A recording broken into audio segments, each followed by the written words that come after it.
Thank you.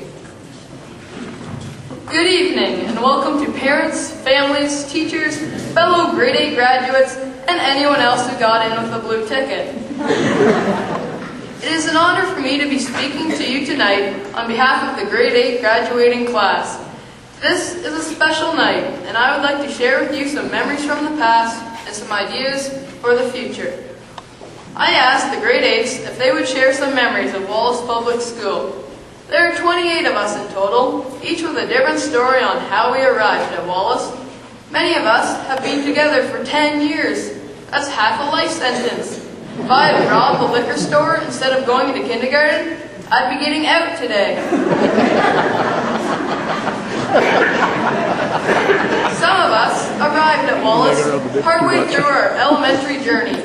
Some of us started at Wallace, took a little vacation, and eventually returned to Wallace, like Fred.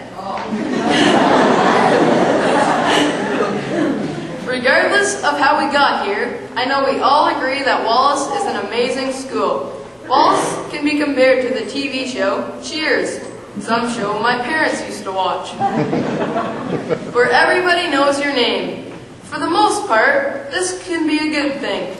There were times, however, when it might have been more convenient for certain people to remain nameless, such as during Ryan and Ben's great adventure, going down the nature trail and ending up in some farmer's field, or when a fruit cup goes flying through the classroom, and when a supply teacher gets hit in the head with a rubber chicken.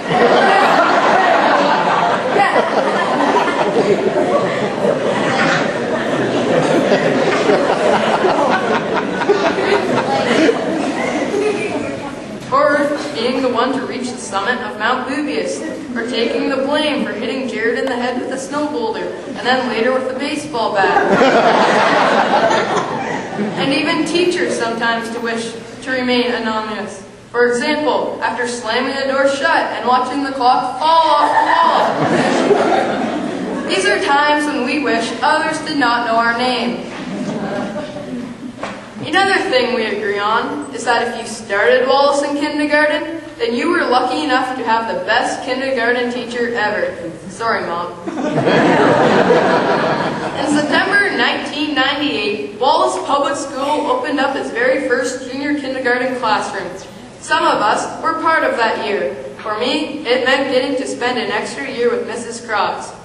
Going to school when you were 3 or 4 years old can be the most traumatic experience of your life, unless you live next to the Deads.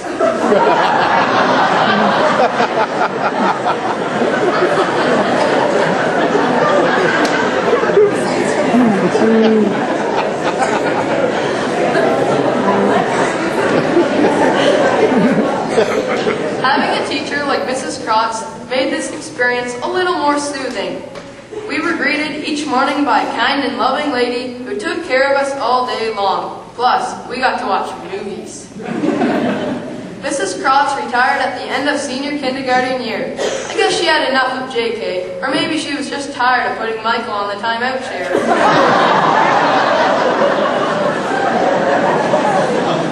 For her retirement gift, I remember making 2 quilts with all of our handprints on it. You will be happy to know that the 2 quilts are on display here this evening. And now, I would like to ask Mrs. Crotts to please stand.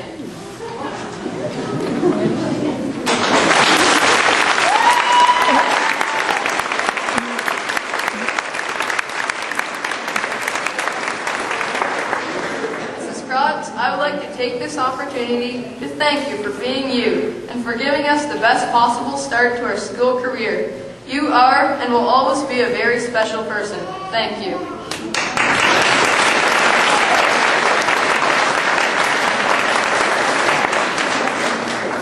And now, on with the speech.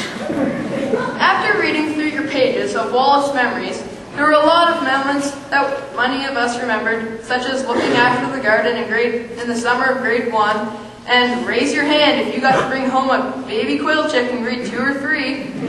I called mine, dramatic pause, quailing. Parents, raise your hand if you remember helping to build a castle or create the perfect carton for the great egg drop. I can still see the smile on my dad's face when I came home and told him the good news. Dad, you got an A. And then there's Mr. Webster's class. We discovered Mesopotamia, running for Prime Minister, lots of projects, candy, freedom, creativity, and drama. I knew all along it was just Mr. Webster imitating an old man on Halloween Day, didn't you? And remember, when playing boneyard, you were only supposed to touch someone, not tackle them. Paradise Lake was definitely the highlight of grade 6. For some of us, this was our first overnighter away from home. There was rock climbing, canoeing, rope courses, turtle catching, and campfires. Mr. Vader was the master of telling ghost stories. Others were intrigued by using their flashlights to look down the outhouse holes.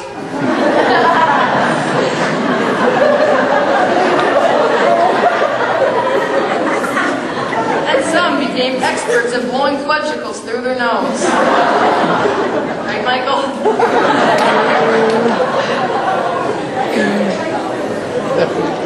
Another fun thing about grade 6 was the science factor. We actually got to inspect dead animals, up close, and it wasn't even roadkill. Our trip to the Toronto Science Centre to see the body worlds was very weird. Seeing real human bodies without their skin posing in different ways was a sight to remember. Some of us are still in therapy. Moving into the intermediate hall meant we were growing up. It also meant we would have to face the infamous stare of Mr. Wilson.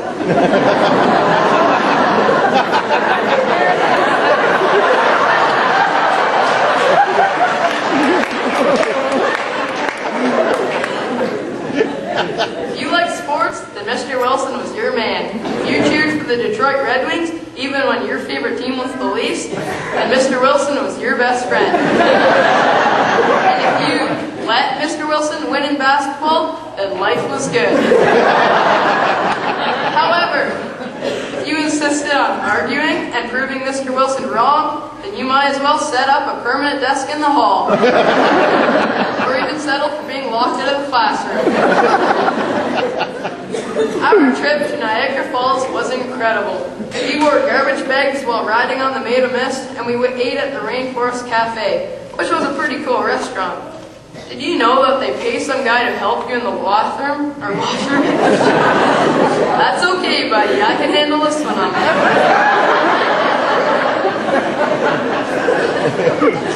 Finally, we made it to grade 8 with Mrs. Raymond. Our year was filled with cool projects, smarty math, and developing a positive attitude. We were the oldest kids in the school, except for Mrs. Civarella.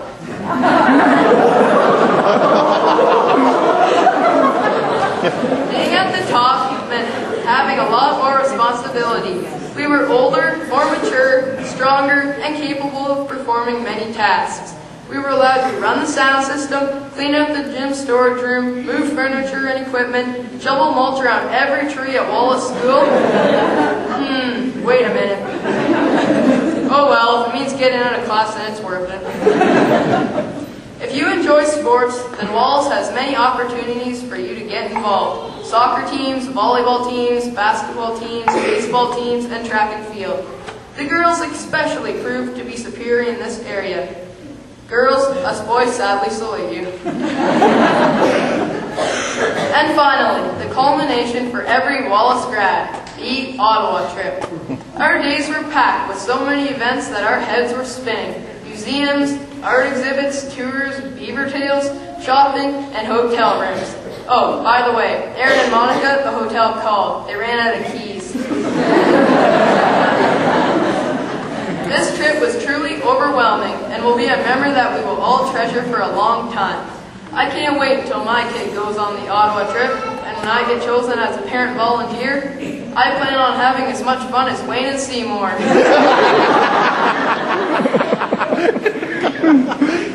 And now, here we are, our final day as a student at Wallace Public School. Teachers, we would like to thank you for working with us, teaching us, disciplining us, and being our friends. Parents, we would like to thank you for working with us, teaching us, disciplining us, and being our parents.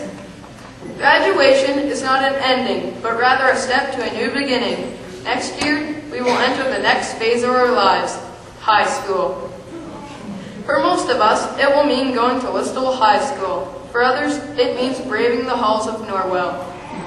Whichever school you attend, remember this. Get involved. Your memories of school are not those of books, classes, and algebra tests. You will remember the friends you hung out with, the teams or clubs you were a part of, and the way others made you feel.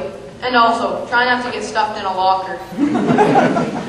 So in the words of Robert Fulghum, when you go out into the world, watch out for traffic, hold hands, and stick together.